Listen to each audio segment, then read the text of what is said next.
gotta be honest with you, I really don't understand the fascination in the Netflix series called The Tiger King.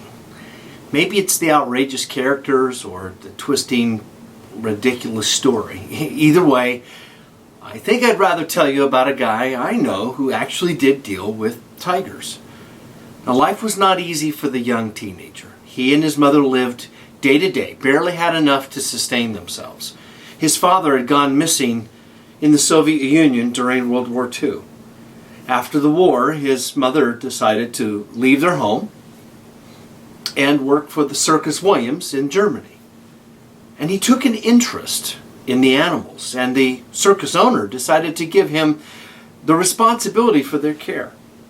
He watched with great interest as the owner trained and performed with the animals, the elephants and tigers. He studied the moves and the methods, informally becoming the apprentice to a master.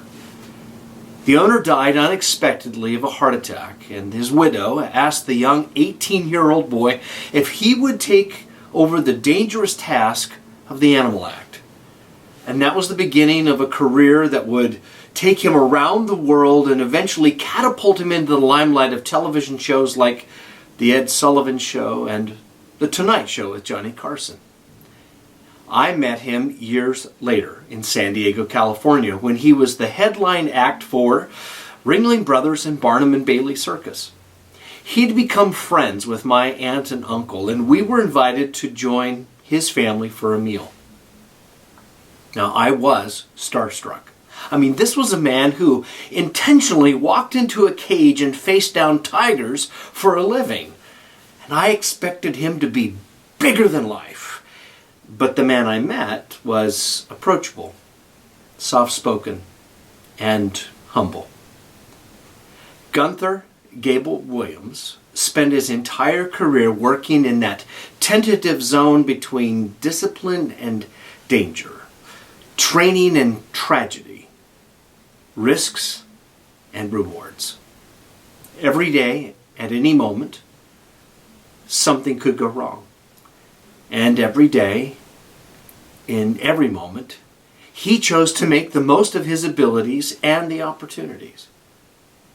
Now, if I was to be asked to be the tiger tamer, I think I would have run an advertisement that said, "Tiger tamer, looking for a tamer tiger."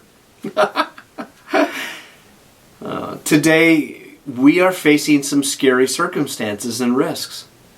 A spreading virus, occupational uncertainty, economic loss. I don't know about you, but I'm starting to think that taming tigers is looking a lot less frightening by comparison.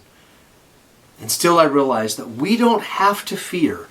We just have to do what Gunther told me was his secret to his success. This is what he said: never turn your back to the tigers. They chase after fear. So always face them with confidence. It's good advice for us today, don't you think? It would be really easy to allow the fear to chase us down, to get so worried about things that are out of our control. But right now, the time is to be confident, to find the facts, to confront the fears with those facts, and to look for ways to be consistent in our life, forward-focused, and positive. I hope that you today will be confident enough today and for tomorrow. I'm Stephen Iversen. You're in my thoughts.